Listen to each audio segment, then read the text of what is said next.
পর্যন্ত দাবাই দিত। সুম্মা ইউতা বিল মানশার ফায়ুদাউ আলা রাসিহি ফায়ুজালু নিসফাইন, এরপরে করাত মাথার উপরে রেখে জীবিত মানুষটাকে করাত দিয়ে চিরে দুই টুকরা করে ফেলে দিত। মা ইয়াসুদ্দুহু যালিকা আন দীনিহি, এত বড় অত্যাচার করেও মুসলমানদেরকে আল্লাহর দ্বীনের রাস্তা থেকে এক চুলও সরাই দিতে পারে না। ওয়াল্লাহি লা ইউতাম্মান্নাল্লাহু হাযাল আমর, আল্লাহর নামে কসম করে বলছি, এমন এক সময় আসবে যখন মানুষেরা যাতায়াত করবে, সুন্দরী রমণীরা যাবে, সওদাগরেরা যাবে, টাকা নিয়ে পয়সা নিয়ে চলাফেরা করবে। লা ইয়াখাফু ইল্লাল্লাহ, আল্লাহ ছাড়া মনের মধ্যে কারো ভয় থাকবে না। সুবহান সুবহান, আল্লাহ ছাড়া কারো ভয় অন্তঃকরণে থাকবে না। এরকম সময় আসবে। ওয়ালাকিন্নাকুম তাস্তাজিলুন, আসলে তোমরা বড্ড তাড়াহুড়ো করছো, এত তাড়াহুড়ো করো না, অপেক্ষা করো, আমি নবী কসম করছি এমন সময় আসবে। রাসূলুল্লাহ ওয়াদা করেছিলেন। সেরকম সমাজ আসছিল না আসে নাই? আসছিল কিনা জোরে গণ? আসছিল। আল্লাহ পাক বলছেন হকের দাওয়াত দিতে হবে, আর এই দাওয়াত দিতে গিয়ে কিছু পরোয়া করা যাবে না। এই দাওয়াত দিতে গেলে বিপদ আসবে, মুসিবত আসবে, কষ্ট হবে, রক্ত দিতে হবে, জীবন দিতে হবে, তার উপরে ইসলামের রাষ্ট্রের প্রাসাদ নির্মাণ হবে। এই শহরে বড় বড় বিল্ডিং আছে না? আছে কিনা? এই বিল্ডিংগুলির কাছ থেকে আপনি হেদায়েত নিতে পারেন। বিল্ডিং এর কাছ থেকে হেদায়েত নেবেন কি? বিল্ডিং এর কাছ থেকে হেদায়েত নেবেন। বিল্ডিং তৈরি করতে গিয়ে কিছু ইট ভেঙ্গে চুড়ে টুকরা টুকরা হয়ে মাটির তলে যেতে হয়েছে নাকি হয় নাই? মাটির তলে যে ইটগুলি গেল, সেই ইটেরা যদি বলতো আমরা মাটির তলে যাব না, আমরা উপরে থাকবো, যাতে করে বার্জারের রং আমার গায়ে লাগে, এটা যদি বলতো, তাহলে বিল্ডিং কি তৈরি হইতে পারতো? বিশাল একটা বিল্ডিং, 100 তলা বিল্ডিং তৈরি করতে গিয়ে শত সহস্র ইটকে টুকরা টুকরা হয়ে মাটির তলায় মাদফুন হতে হয়েছে। তার উপরে বিল্ডিং এর ফাউন্ডেশন হয়ে গেল, তার উপরে বিরাট বিল্ডিং দাঁড়ায় গেল। ইসলামের বিল্ডিং যদি বানাতে চাই, ইসলামের রাষ্ট্রের ইমারত যদি করতে চাই, আপনার মতো আমার মতো হাজারো লাখো মানুষকে শহীদ হয়ে মাটির তলায় চলে যেতে হবে। এরকম শাহাদাতের উপরে ভিত্তি করে ইসলামের ইমারত গড়বে, নইলে হবে না।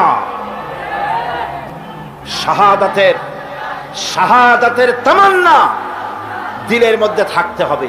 আছে আপনাদের শাহাদাতের তামান্না? আছে?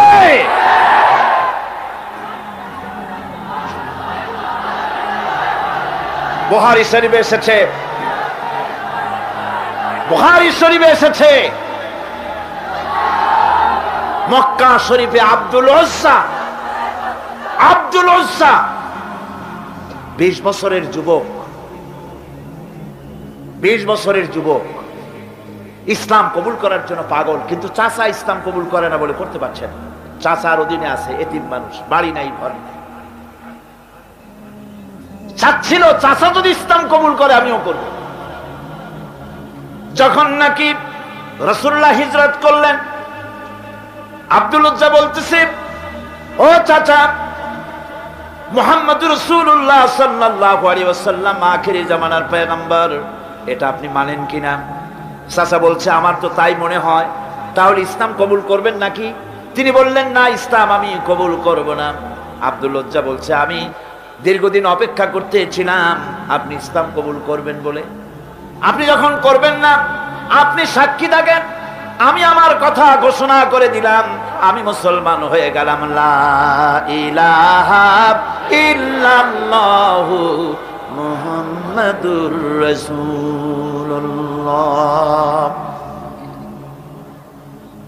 চাচা বলছে, এই কালেমা পড়ার অর্থ কি তুমি জানো? বলে, না, জানি না। এর অর্থ হচ্ছে, তোমাকে আমি যা দিয়েছি, বাড়ি ঘর টাকা পয়সা উট ঘোড়া, সব আমাকে ফিরায় দাও। তিনি বললেন, সব তুমি নিয়ে নাও। চাচা বলছে, এটাই শেষ নয়, তোমার গায়ে যে জামা আছে, পরনে লুঙ্গি আছে, এটা আমার, এটাও দিতে হবে। গায়ের জামা পরনের কাপড়টাও খুলে দিয়ে দিলেন। কত চড়া দামে ইসলাম গ্রহণ করেছে, কত চড়া দাম। উলঙ্গ অবস্থায় মায়ের কাছে গিয়ে হাজির, 20 বছরের যুবককে উলঙ্গ দেখে মা 2 হাত দিয়ে চোখ ছেপে ধরেছে। বাবা তোমার এই অবস্থা কেন? তিনি ঘটনা শোনালেন। মা বললেন আমার কাছে কি চাও? ছেলে বলছে মা একটা কাপড় চোপড় কিচ্ছু একটা দাও, আমি মদিনাতুর রাসূল, মদিনায় চলে যেতে চাই, রাসূলুল্লাহর কাছে আমি যেতে চাই, আমি পাগল হয়ে গেছি, আমার একটু কাপড় দাও।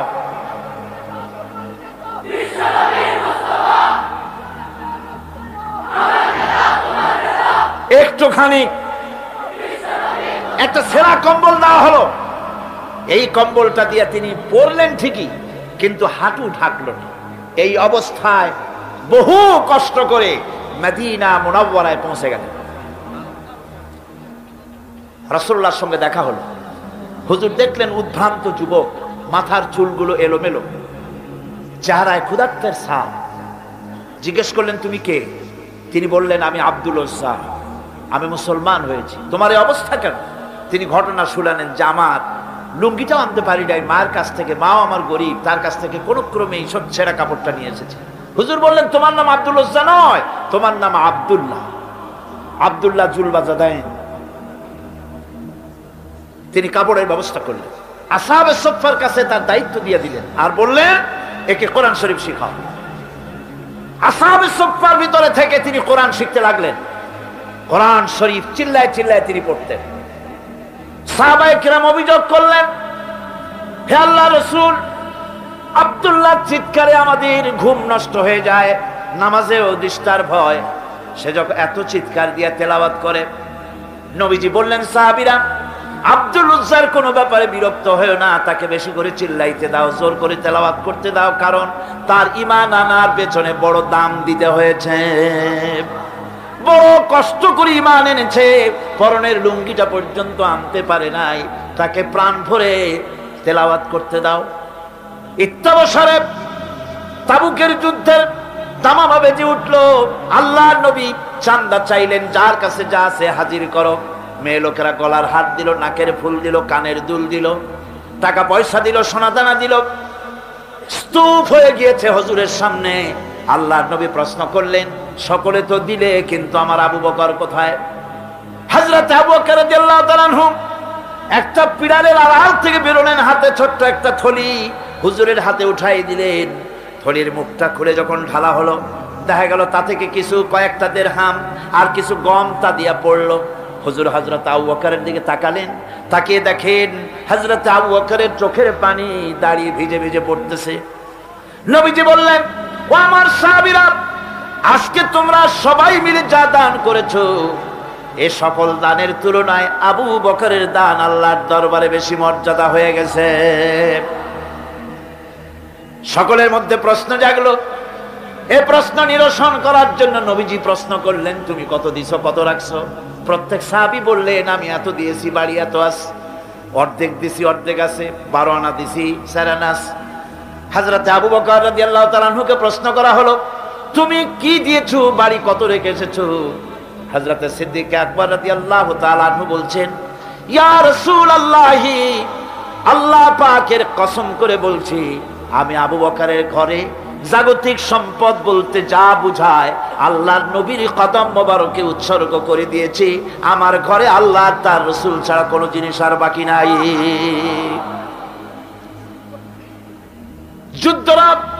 যুদ্ধের জন্য রওনা হয়ে গেলেন 30,000 সৈন্য নিয়ে। আল্লাহর নবী তাবুকের যুদ্ধের দিকে রওনা হলেন। রোমকদের সঙ্গে যুদ্ধ হবে। হযরতে আব্দুল্লাহ পিছন থেকে হুজুরের কাছে এসে দাঁড়ালেন, বললেন, ইয়া রাসূলুল্লাহ, এই জিহাদের জন্য সকলে চান্দা দিল, টাকা দিল, সোনা দিল, পয়সা দিল, আমি কিছুই তো দিতে পারলাম না। আমি আপনার কাছে দোয়া চাই, আপনি দোয়া করেন, এই তাবুকের প্রান্তরে গিয়ে আমি যেন আমার জীবনটা দিয়া যেন আমি এই চান্দা দিতে পারি, এই জিহাদের জন্য যেন আমার শাহাদাত আল্লাহ রাব্বুল আলামিন মঞ্জুর করে নেন। নবীজি দাঁড়ালেন, একজনকে অর্ডার দিলেন, গাছের একটা বাকল নিয়ে আসো। গাছের একটা বাকল আনা হলো। নবীজি নিজ হাতে আব্দুল্লাহর হাতে বাকলটা বেঁধে দিয়া বললেন, আল্লাহ, আব্দুল্লাহর রক্ত আমি কাফেরদের জন্য হারাম করে দিলাম। হযরত আব্দুল্লাহ চিৎকার করে কেঁদে উঠলেন, ইয়া রাসূলুল্লাহ, আমি চাইলাম শাহাদাতের জীবন, আর আপনি আমার রক্ত কাফেরের জন্য হারাম করতে চাইলেন আল্লাহর কাছে। আমার মনের আশা তো পূরণ হলো না। নবীজি বললেন, আব্দুল্লাহ, এখন যদি তোমার মউত হয়, জ্বরেও যদি তুমি ঘরে বসে মরো, আল্লাহ রাব্বুল আলামিন তোমার শাহাদাতের দরজা নসিব করে দিবেন। তাবুকের প্রান্তরে গিয়ে বেশ কয়েকদিন পর রাসূল করিম সাল্লাল্লাহু আলাইহি ওয়াসাল্লামের কাছে খবর এলো, হে রাসূল, আব্দুল্লাহ কয়েকদিন জ্বরে ভুগে ইন্তেকাল করেছে। হুজুর বললেন, আব্দুল্লাহর গোসল দিয়ে কাফনের কাপড় পরায় নিয়ে আসো। আনা হলো, জানাজা পড়া হলো রাতের বেলায়, আলো নাই, অন্ধকার রাত। কবর খনন করা হলো। কবরের কাছে একজন একটা টিম টিম করে আলো জ্বালায় ধরেছে, দুইজনে লাশ উঁচু করে নিয়ে আসছে। আর কবরের ভিতরে একজন দাঁড়ানো লাশ ধরার জন্য। যিনি কবরের ভিতরে দাঁড়ানো, তিনি বলতেছেন, লাশ দুইজনে তোমরা আনতেছো, খবরদার তোমার ভাইয়ের সাথে যেন বেয়াদবি না হয়। কবরের কাছে এসে যখন লাশ দিয়ে দেওয়া হলো, কবরের ভিতরে দাঁড়ায়া লাশ যিনি ধরলেন, তিনি আর কেউ নন, তিনি বিশ্বনবী মুহাম্মদুর রাসূলুল্লাহ সাল্লাল্লাহু আলাইহি ওয়াসাল্লাম।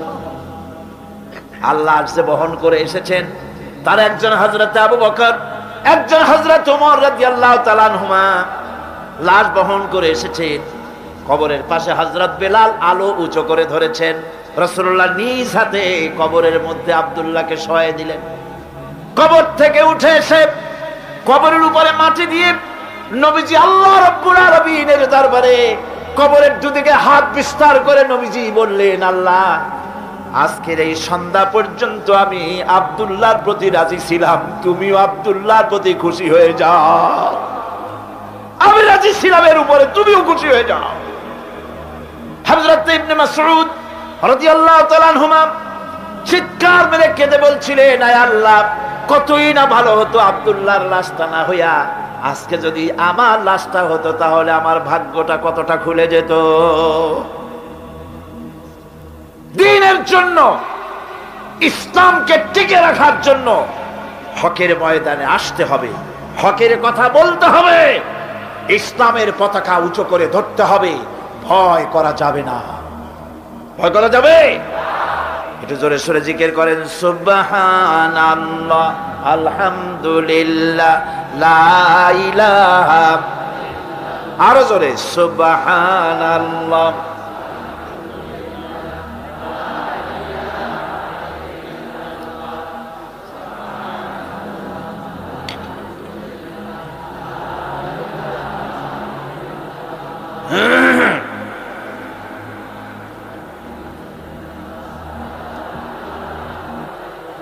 লা ইলাহা ইল্লাল্লাহু মুহাম্মাদুর রাসূলুল্লাহ।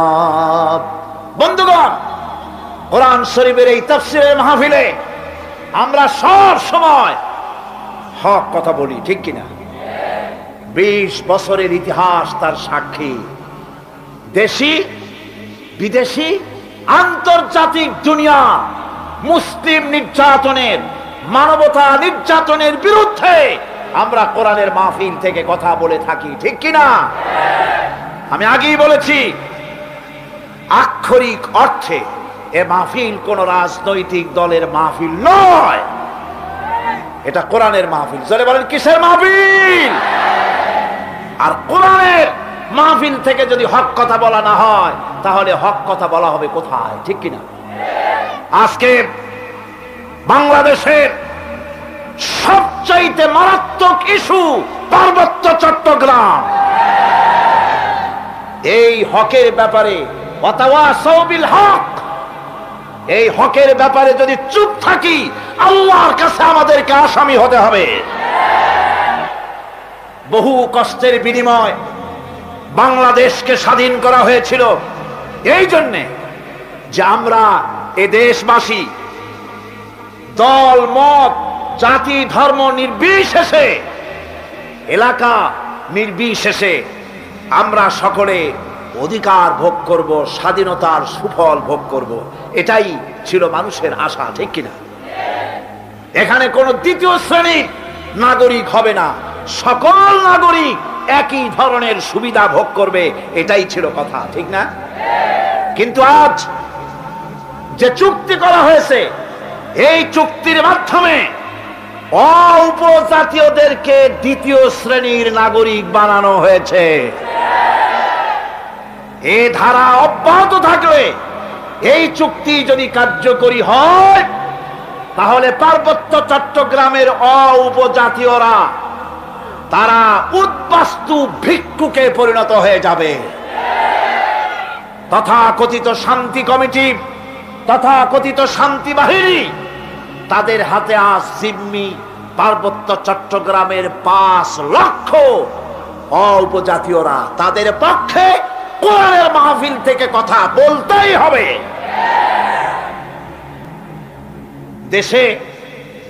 দেশের অখণ্ডতা, দেশের স্বাধীনতা, দেশের সার্বভৌমত্বের প্রতীক বাংলাদেশের সেনাবাহিনী, ঠিক কিনা? বাংলাদেশের প্রতিটি অঞ্চলে সেনাবাহিনীর পদচারণা অব্যাহত, বিনা বাধায় থাকতে হবে। সেটাই স্বাধীনতার গ্যারান্টি। বাংলাদেশের মানচিত্রের কোন অংশে সেনাবাহিনী যেতে যদি বাধাগ্রস্ত হয়, সেই অঞ্চল বাংলাদেশের হাতে থাকবে না, ভারতের খপ্পরে চলে যাবে।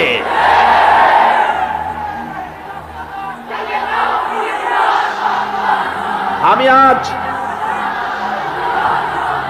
আপনাদের সামনে আরজ করতে চাই, চুক্তি তো সেটাই শান্তি চুক্তি হতো যদি এলাকার সকল মানুষের সঙ্গে কথা বলে একটা মিউচুয়াল আন্ডারস্ট্যান্ডিং এর মাধ্যমে যদি চুক্তি করা হতো, তাহলে এই চুক্তিটা হতো শান্তি চুক্তি, ঠিক না? এলাকার 5 লক্ষ লোককে এই চুক্তির ভিতরে সামিল করা হয় নাই। এটা কি সত্য বললাম না মিথ্যা বলেছি? সংবিধান পরিপন্থী পার্লামেন্টকে বুড়ো আঙ্গুল দেখিয়ে ভারতকে খুশি করার জন্য যে চুক্তি তৈরি করা হয়েছে, জনগণ এই চুক্তি মানে না।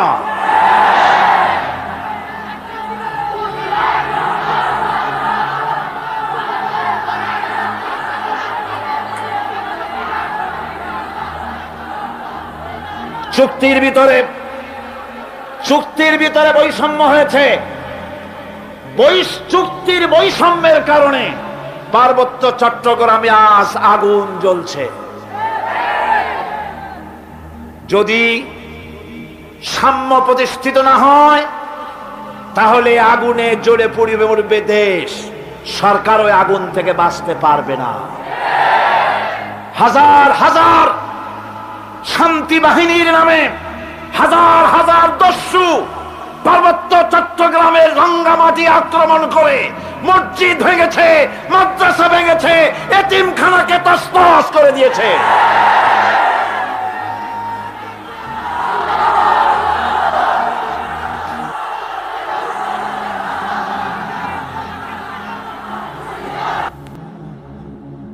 আমি আশা করি সরকার জনগণের বিরুদ্ধে অবস্থান গ্রহণ করবেন না, এটা আমি আশা করব।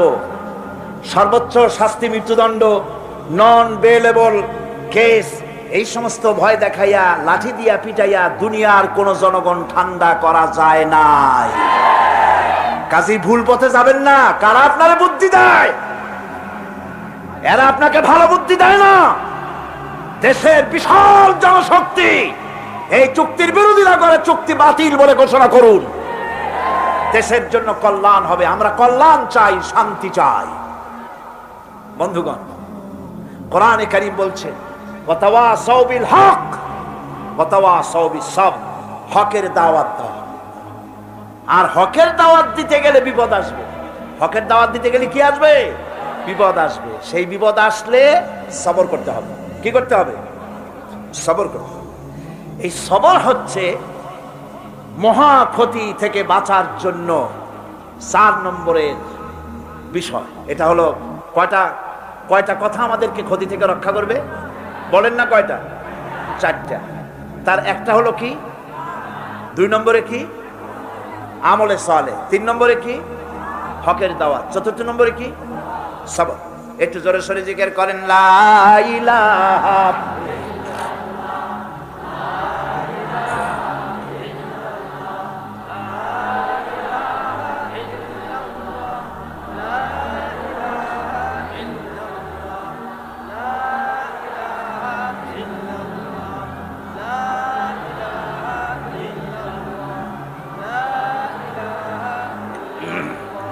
লা ইলাহা ইল্লাল্লাহু মুহাম্মাদুর রাসূলুল্লাহ।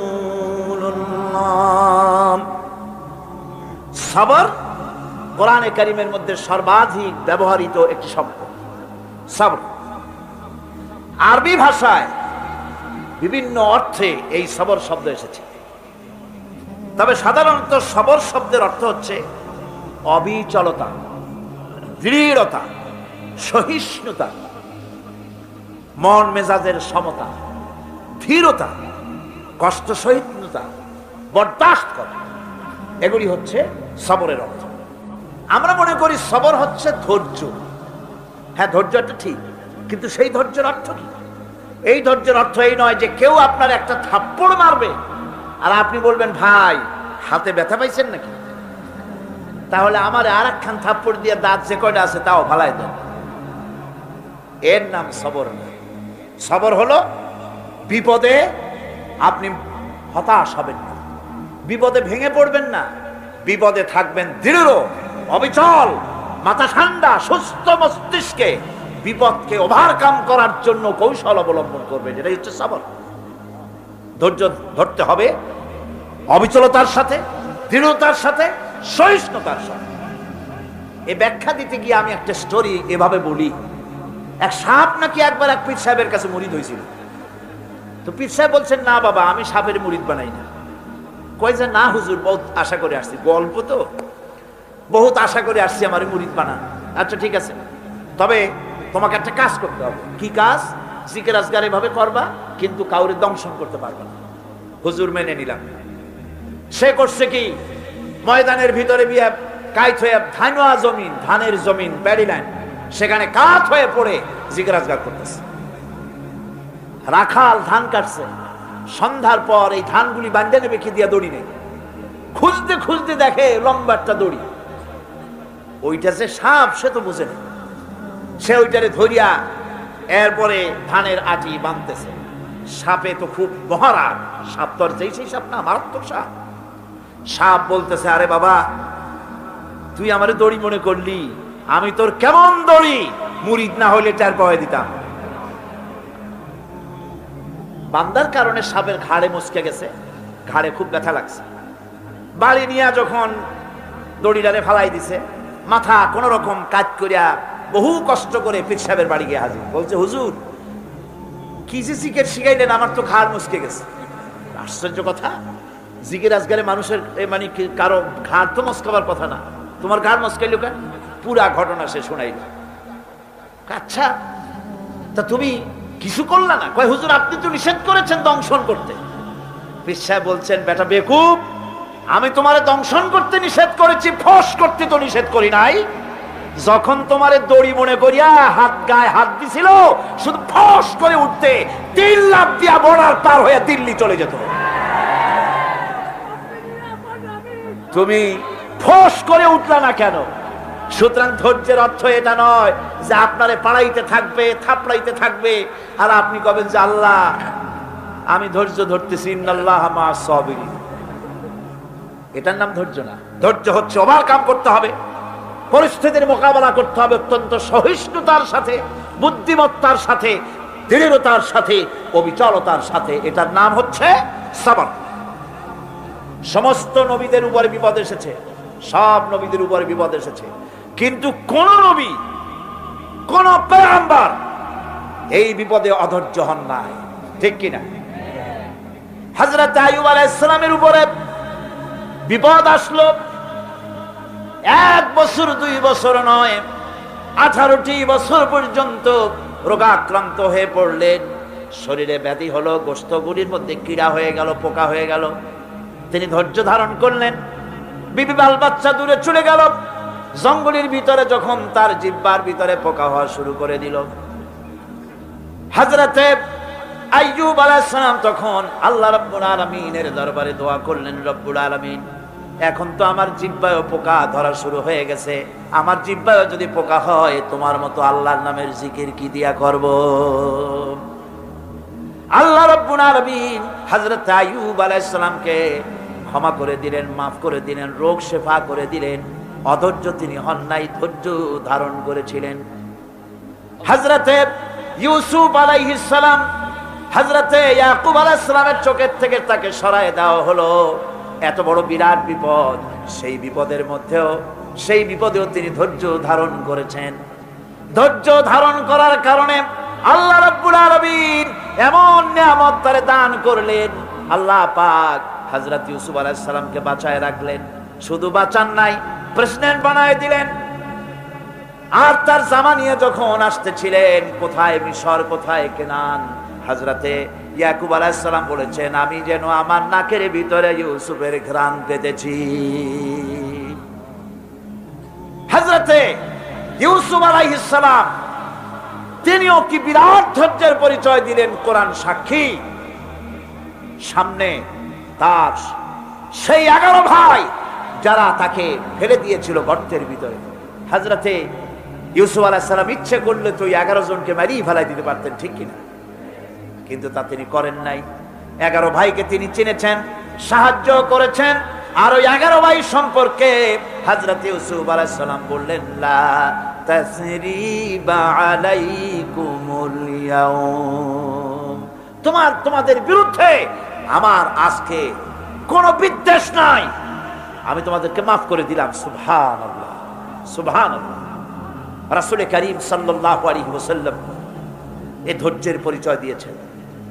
কত মার তাকে দিয়েছে তায়েফের ময়দান।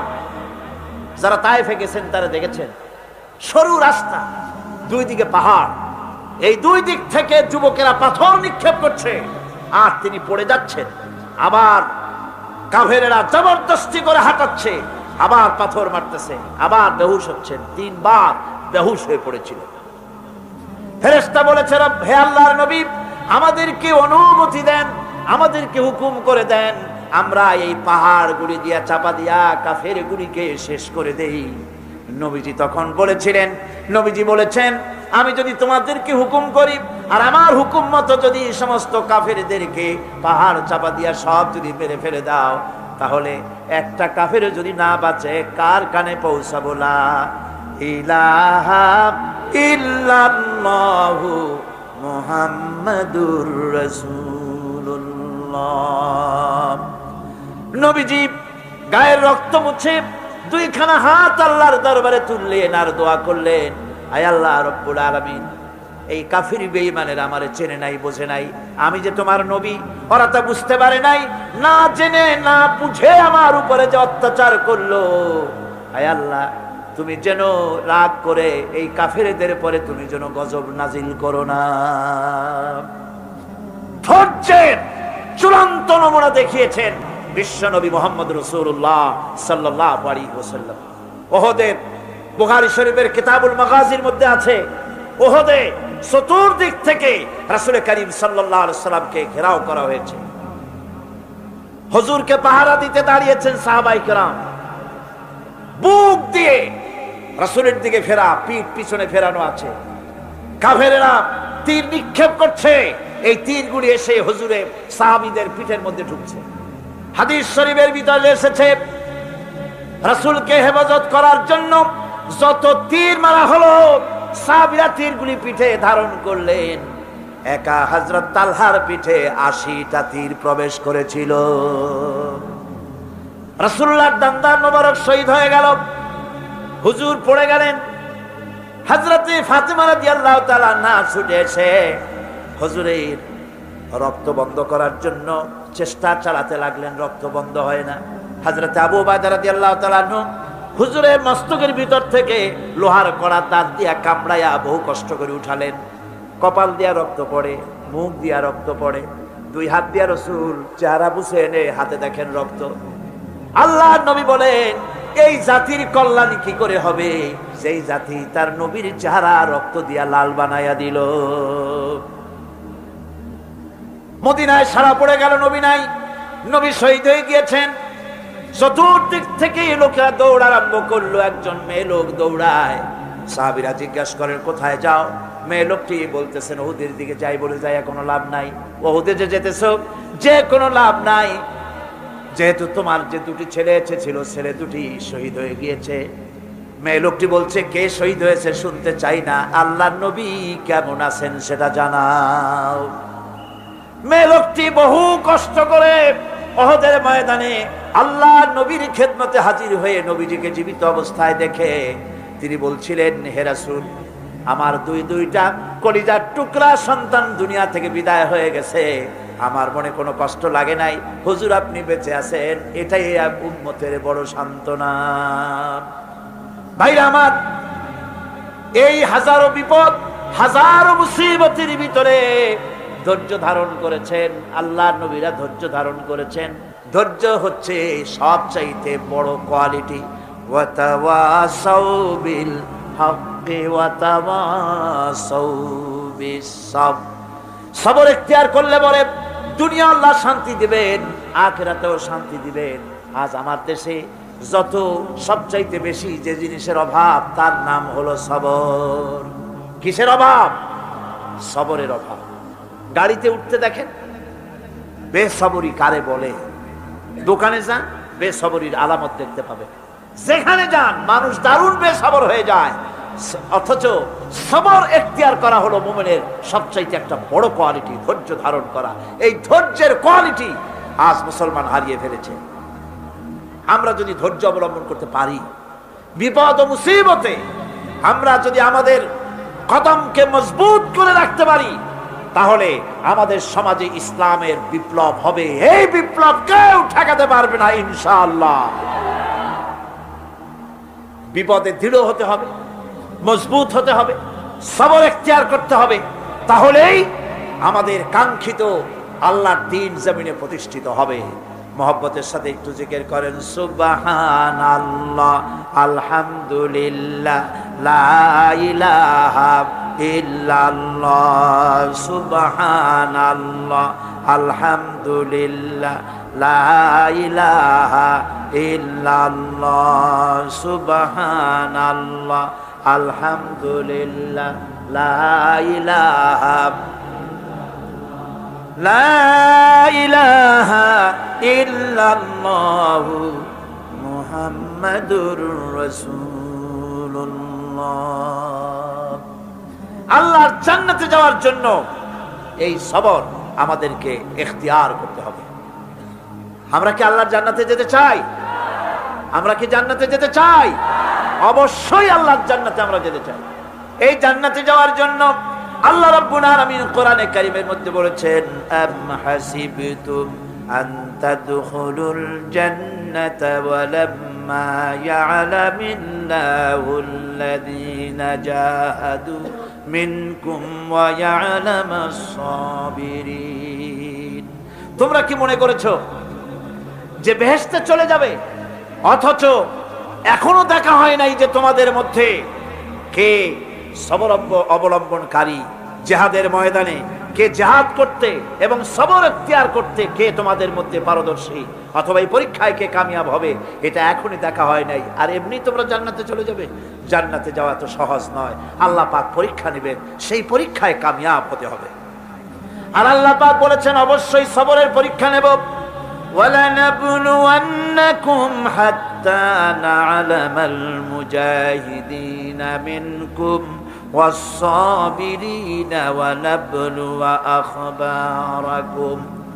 অবশ্যই আমি তোমাদেরকে পরীক্ষা করব, আর এই পরীক্ষার ভিতরে সত্যিকারের মুজাহিদ যারা, তারাই দৃঢ়, যারা নাকি দৃঢ়তা অবলম্বন করবে, সবর ইখতিয়ার করবে, আল্লাহ রাব্বুল আলামিন পরীক্ষায় তাদেরকে কামিয়াব করবেন। এই সবর এক মহা সম্পদ। সবর ইখতিয়ার করতে হবে মুসলমানদেরকে। জান্নাতের ভিতরেও আল্লাহ পাক যারা সবর করবে তাদের জন্য বিরাট নিয়ামত আল্লাহ পাক জান্নাতে দান করবেন। জান্নাতে যাওয়ার জন্য সবর একটা মহাগুণ। এই গুণ মুসলমানদের ভিতরে থাকতে হবে। আমার বন্ধুগণ, কোরআনে কারীমের ছোট্ট সূরা ওয়াল আসরের ভিতর থেকে যে কথাগুলি বিগত 4 দিন আর আজকে বলা হলো, জীবন আমাদের ব্যর্থ, জীবন আমাদের ক্ষতিগ্রস্ত। এই জীবন যদি আমরা সবল করতে চাই তাহলে 4টি আমল করা লাগবে, ঈমান আর আমলে সালেহ। আর আমাদের করা লাগবে আমলে সালেহের সাথে হকের দাওয়াত আর সবর ইখতিয়ার করতে হবে। এই সবর যদি করতে পারি, জিহাদের ময়দানে লোক যদি কম হয়, বেশি সংখ্যকের উপরে আল্লাহ পাক আমাদেরকে জয়ী করে দিবেন। ইয়াকুম মিনকুম 20 সাবিরুনা ইয়াগলিবু মিআতাইন। তোমাদের মধ্যে যদি 20 জন লোক যদি তোমাদের মধ্যে সাবের হয়, ধৈর্যশীল হয়, তাহলে 200 লোকের উপরে আমি আল্লাহ রাব্বুল আলামিন তোমাদেরকে জয়যুক্ত করে দেব। জোরে কোন সুবহানাল্লাহ। 20 জন যদি হয়, 200-র উপরে আমি তোমাদেরকে জয়যুক্ত করে দেব। জিহাদের ময়দানে সবর ইখতিয়ারকারী লোকদেরকে আল্লাহ পাক জয়যুক্ত করবেন বলে ওয়াদা করেছেন। বিপদে ধৈর্যধারীর জন্য আল্লাহ পাকের পক্ষ থেকে সুসংবাদ রয়েছে, ওয়াবাশশিরিস সাবিরিনাল্লাযীনা ইযা আসাবাতুহুম মুসিবা ক্বালু ইন্না লিল্লাহি ওয়া ইন্না ইলাইহি রাজিউন। সুসংবাদ হচ্ছে সেই সব ধৈর্যধারীদের জন্য, সবর ইখতিয়ারকারীদের জন্য, যারা বিপদ আসলে বলে, কি বলে? পড়েন আমার সাথে, ইন্না লিল্লাহি ওয়া ইন্না ইলাইহি রাজিউন। এইটা আমরা পড়ি কখন? কেউ মরে গেলে পড়ি, আর পড়ি না। সমস্ত বিপদ আসলেই ইন্না লিল্লাহি ওয়া ইন্না ইলাইহি রাজিউন। আমরা তো জানিও না, দোয়া সব মুখস্থ করে মানছে, অনেক মানুষ অনেক দোয়া মুখস্থ করছে, কিন্তু লাগাবে কোন জায়গায় তা জানে না। একজনে শুনছে তার শাশুড়ি মারা গেছে, কয় নাউজুবিল্লাহ। আবার আরেকজনে বলছে, শুনছো বলে কি? বলে তোমার ছেলে তো মেট্রিকে ফার্স্ট হয়েছে, কয় ইন্না লিল্লাহ। দোয়া মুখস্থ করছে, লাগাইবি কোথায় জানে। ইসলাম আমাদের সব শিখাইছে। আশ্চর্য হবেন, বলবেন মাশাআল্লাহ, সুবহানাল্লাহ। খোঁজ খবরই শুনবেন, আলহামদুলিল্লাহ। খাইতে মজা লাগতেছে, বলবেন আলহামদুলিল্লাহ, সুবহানাল্লাহ। এইসব তো কিছু বলে টলে না, বিসমিল্লাহ কয় না, আল্লাহর নাম নিতেই চায় না। আল্লাহ পাকের যখন বিপদ আসে, মুসিবত আসে, রব্বুল আলামিন বলেন, বিপদ যখন আসে, মুসিবত যখন আসবে, বান্দা যারা মুমিন তারা পড়ে ইন্না লিল্লাহি ওয়া ইন্না ইলাইহি রাজিউন। নিশ্চয়ই আমরা আল্লাহর জন্য এবং আমাদের সকলকেই আল্লাহর কাছে ফিরে যেতে হবে, এই কথাটা মুমিনদেরকে বলতে হবে। ঘুমের দোয়া আছে, রাসূলুল্লাহ ঘুমাবার সময় দোয়া পড়তেন, নামাজের পরে দোয়া পড়তেন। কত দোয়াতে হুজুর পড়েছেন। ইমাম নববীর একটা কিতাবই আছে, কিতাবুল আজকার, এত বড় কিতাব। সিহাসেত্তা থেকে সমস্ত দোয়াগুলি বেছে বেছে তিনি এই কিতাবের মধ্যে এনেছেন, কিতাবুল আজকার। এই কিতাবুল আজকারের ভিতরে দেখা যায় রাসূলুল্লাহ কত দোয়া করেছেন। সকালে, সন্ধ্যায়, রাতে, শুতে, উঠতে, বসতে, হাসিতে, খুশিতে, বিপদে, মুসিবতে, সব সময় দোয়া পড়তেন। এই দোয়াগুলি আপনারা মুখস্থ করবেন, এই দোয়াগুলি বই কিনে নেবেন এবং তার থেকে মুখস্থ করবেন, অর্থ সহকারে জানবেন এই দোয়াগুলি কি মূল্যবান দোয়া। আল্লাহর কাছে এই দোয়াগুলি হুজুর করতেন। আমার বন্ধুগণ, সবরকারীদের জন্য আল্লাহ রাব্বুল আলামিন জান্নাতের ভিতরে সুউচ্চ মর্যাদা দান করবেন। তাদের জন্য সুসংবাদ রয়েছে, উলাইকা ইউজজাউনাল গুরফাতা বিমা সাবারু ওয়া ইউলাক্কাউনা ফিহা তাহিয়াতাও ওয়া সালামা। আল্লাহ রাব্বুল আলামিন তিনি বলছেন, এরা হচ্ছে সেই সব লোক যারা নাকি সবর ইখতিয়ার করেছিল দুনিয়ার ময়দানে। তাদেরকে আল্লাহ পাক জান্নাতের ভিতরে সুন্দর সুন্দর জায়গা, সুউচ্চ জায়গা, প্রশংসিত জায়গা তাদেরকে দান করা হবে এবং তাদেরকে শুভ সম্বোধন করা হবে। সেখানে তারা চিরকাল প্রবেশ করে থাকবে, আল্লাহর দয়া তো দারুণ বান্দার উপরে। বান্দা যদি একটু আমল করে, ভালো পথে চলে, গতকাল বলেছি সওয়াব করবেন একটা, আল্লাহ নেকি দেবেন 10টা। নেকির কাজ করবেন, আল্লাহ দিবে কয়টা? 10টা। তিনি তো রহমান, তিনি রহিম, এত দয়া তার। বান্দা যদি আল্লাহ রাব্বুল আলামিনের দিকে কোন